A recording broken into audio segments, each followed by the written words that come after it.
our final speaker tonight. Leonie Rieger is in UCC. She's working on IGF Receptor 1, and she's here to talk about her research. So, please.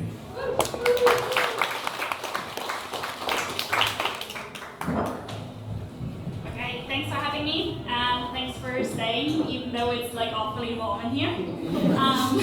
My name is Leonie Rieger. I'm a second year PhD student in biochemistry at UCC, and I'm going to introduce you today to the IGF-1 growth hormone, like the insulin-like growth hormone, and it's called IGF-1 receptor. So let's start small with the hormones. These little bastards that screw up your teenage lives and make you unpredictable, like according to your parents. They are actually small molecules that are communicating between the organs to regulate physiology and behavior. One particular group are the growth hormones. They're mainly produced in a gland up in the brain, and as the name reveals, they regulate growth. Since they only the message to the cells need a receiving tool, similar to us needing smartphones for receiving calls, WhatsApp and Snapchat. The cells have a receptor that is called IGF-1 receptor for that particular message, the IGF. And it's working on growth. So once one part of the receptor is sitting outside of the cell, the other part is sitting inside of the cell. So once IGF-1 trigger binds to the outside of the cell, it triggers a domino effect in the inside. So there's a chain reaction going on, and IGF is a multi-messenger, so it tells different messages to the cell. So it tells the cell to grow, to multiply itself, to regulate metabolism, and also interfere with the programmed cell death. So once the cell getting too old, it just kills itself. So IGF prevents that self-killing mechanism. Yeah, so that's basically it. That's about IGF-1. It's pretty cool and it's interesting, and as I said, it's regulated growth. So it's regulated by other growth hormones. So I have a little scheme here. So the growth hormones are in the brain, released into the bloodstream, traveling to the liver, where IGF is produced, and then it's released to the bloodstream, where it basically helps to develop tissue, makes more muscles, and that's how bones grow, and basically triggers all our cells to grow. When you're a newborn, the IGF is really low. The circulating IGF-1 content is really low in your bloodstream. So once you get older, it's rising up until you develop your full body size, and then it's dropping again. So it's important during development. So if you're small, you have low IGF. If you're tall, you have high IGF. Okay, so that is really tightly regulated in the body.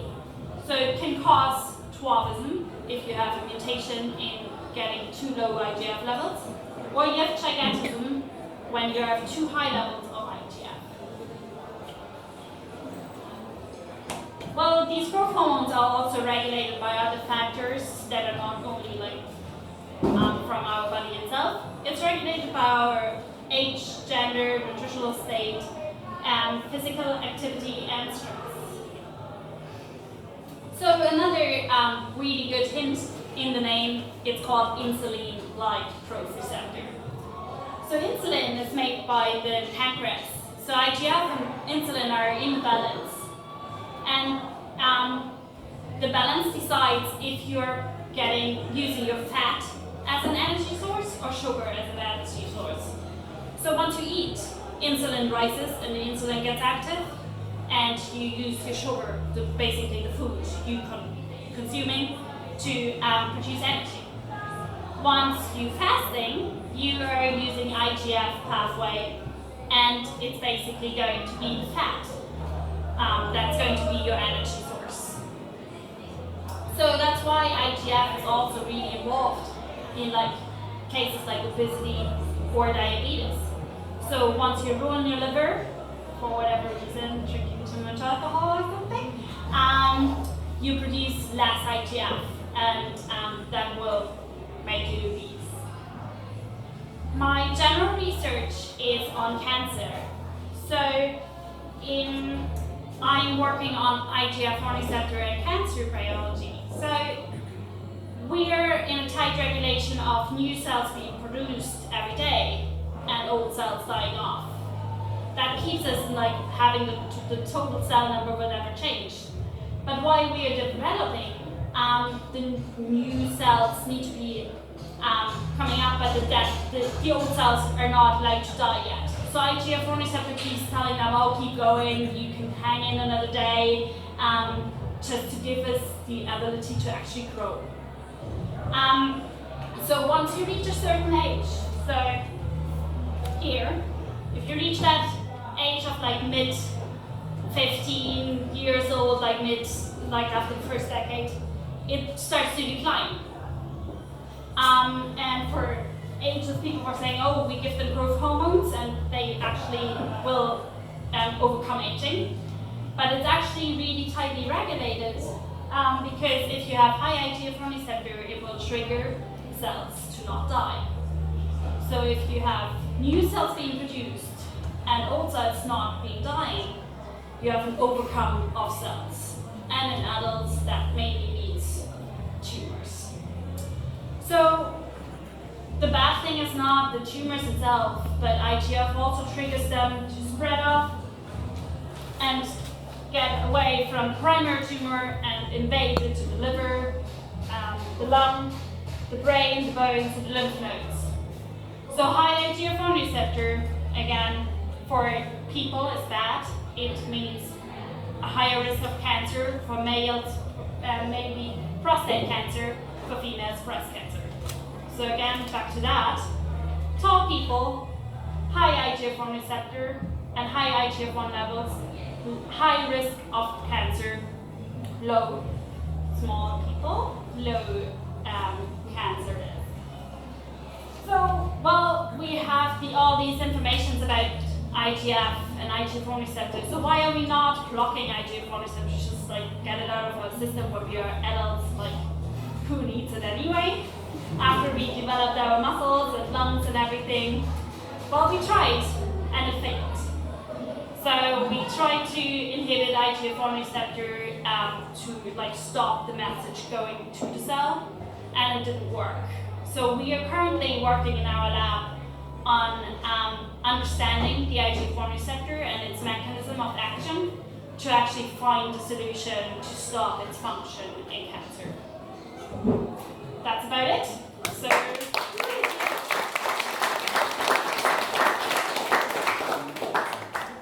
Thank you. Does anyone have any questions? Well, there must be risks if you stop the receptor from working. You said it's multifunctional hormone, so what would they be? Well, if you take off the IGF-1 receptor when you're like younger and like if there were mouse studies, so if you take it from like before they were born, they are not able to develop lungs or any like muscles, so they won't live at all. So you can't just take it away forever. It's needed, it's essential. So they're not able to live if you do give them the IGF-1. And the older mice? There were studies that it actually helps to like decline IGF, but then you have like the other study that shows that IGF is needed for your fat cells to be used as energy source. So do you want to mess up that? So there is a tight regulation, so you have to be careful where you want to interfere here. Taking away IGF would give them the higher risk of getting obese, and then you risking of like cholesterol, so blood fat being produced. So that's another risk you have to take then. what's the effect of say treatment for the child who is having growth towards getting growth hormone? Well, they're getting IGF treatment, and they're producing mostly the pre-state of diabetes, so they're getting hypoglycemic. So they are not like able to like use blood sugar anymore, and they're just getting resistant to insulin as an effect of that. But yeah, there are treatments with IGF if you're like causing atrophism, like if you like don't produce enough IGF, they will treat you with IGF. Yeah, I went through it myself actually. What are your side effects? Well, hypoglycemic, you basically have a level of sugar in your blood. It's about a teaspoon. So if you are eating too much sugar when you're young, your cells will just stop taking in the insulin. So the pancreas produces loads of insulin, but the cells will not react to it anymore. So you have an increase of your blood sugar all the time. So you're like getting diabetic. You're getting an insulin resistant as a state of that. Like if you keep going, like of course. Oh, I'd never do that. Any more questions?